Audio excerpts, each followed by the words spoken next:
पुढची महत्त्वाची बातमी, अर्थ खात्याने GR काढलाय मात्र निधी मिळालेला नाही असा दावा सामाजिक न्याय मंत्री संजय शिरसाट यांनी केलेला आहे। निधी वाटपाच्या मुद्द्यावरून गेल्या काही दिवसांपासून सुरू असलेल्या वादावर अखेर संजय शिरसाट यांनी स्पष्टीकरण दिलेलं आहे। तसंच अर्थमंत्री अजित पवारांसोबत फोनवरून बोलणं झालं असून आता आमच्यामध्ये कोणताही वाद नसल्याचं संजय शिरसाट यांनी स्पष्ट केलंय। त्यामुळे निधी वाटपावरून सुरू असलेल्या वादाच्या विषयाला आता खुद्द शिरसाट यांनी स्पष्टीकरण देत पूर्णविराम दिलाय।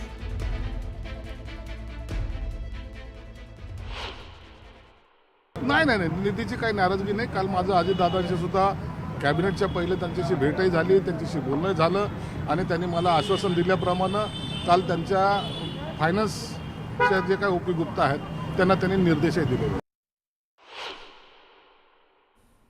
कधी काही जण असं बातम्या सोडतात की अजित पवार पैसे सोडत नाही।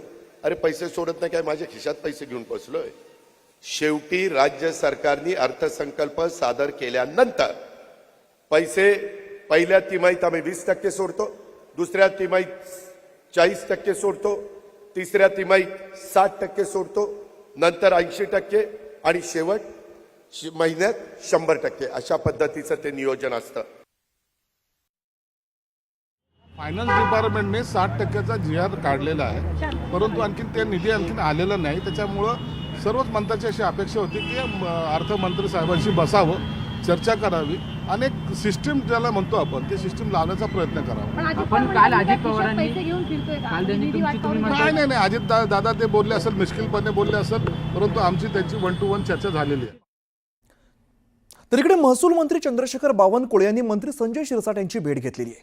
कामठी इथल्या ड्रॅगन पॅलेस टेम्पलबाबत ही भेट घेतल्याचं बावनकुळेंनी सांगितलं। तर सामाजिक न्याय विभागाचा निधी वळवला जाऊ शकत नाही असं सुद्धा बावनकुळेंनी स्पष्ट केलंय।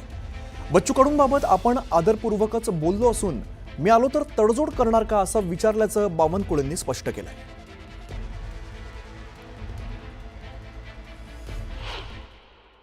आम्ही सर्व या ड्रॅगन पॅलेस टेम्पलच्या विकास कामाच्या विषयाकरता आज संजय शिरसाटजी यांची या ठिकाणी भेट घेतली।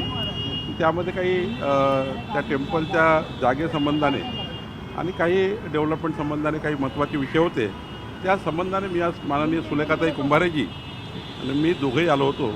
माननीय शिरसाटजींनी त्या ठिकाणी ड्रॅगन पॅलेस टेम्पलला येण्याची त्यांनी आमची विनंती मान्य केली आणि लवकरच त्याचं काम चालू होईल।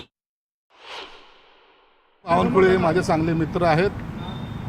अनेक दिवसापासून त्यांना वाटत होतं की आपण एकदा येऊन तुमच्याकडे चहा प्यायची, म्हणून ते आज आले, कॅज्युअली चहा घेतली आणि ते गेले। बाकी इतर कोणतीही राजकीय चर्चा नाही, एक मित्रत्वाच्या नात्याने ते आज आले होते। आम्ही एक मित्र म्हणून भेटलो।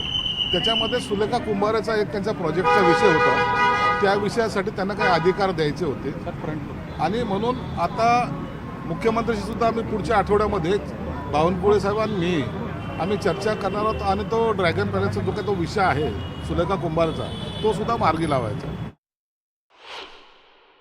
माननीय अजितदादा आणि आम्ही सर्व बसून ज्या डिपार्टमेंटला जो निधी देय आहे त्या डिपार्टमेंटला अजितदादा नेहमीच त्या मंत्र्यांना बोलून चर्चा करत असतात। मागच्या वेळी बजेटच्या वेळी अजितदादांनी त्या डिपार्टमेंटच्या मंत्र्यांना बोलून कुठल्या डिपार्टमेंटची काय रिक्वायरमेंट आहे त्यांचं संपूर्ण डिपार्टमेंट आणि मंत्री असेच मंत्रालयात बोलून त्या ठिकाणी निधीचं वाटप केलं होतं।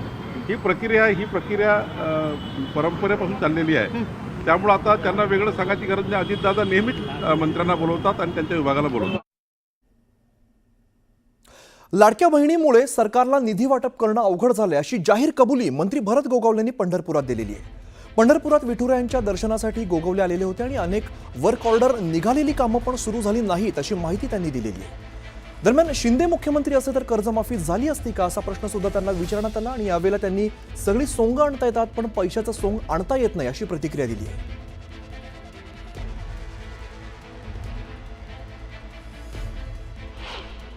लाडक्या बहिणींमुळे निधीची वाटप करणं थोडंसं मुश्किल झालेलं होतं। ते आत्ता ह्या अर्थसंकल्प बजेट आपलं आत्ता जे अधिवेशन होईल, पावसाळी अधिवेशन, त्याच्यामध्ये आम्ही त्या तरतूद करणार आहोत। परंतु मागच्या वेळेला एवढा प्रचंड निधी देण्यात आलेला होता, त्याची अजून काय यांचे वर्क ऑर्डर होत नाही आहेत, त्यांची अजून कामं चालू झालेली नाही। परंतु कोणी जरी असेल त्या खुर्चीवरती, ते कोणी दुजाभाव करता कामा नये, ही आमची विनंती।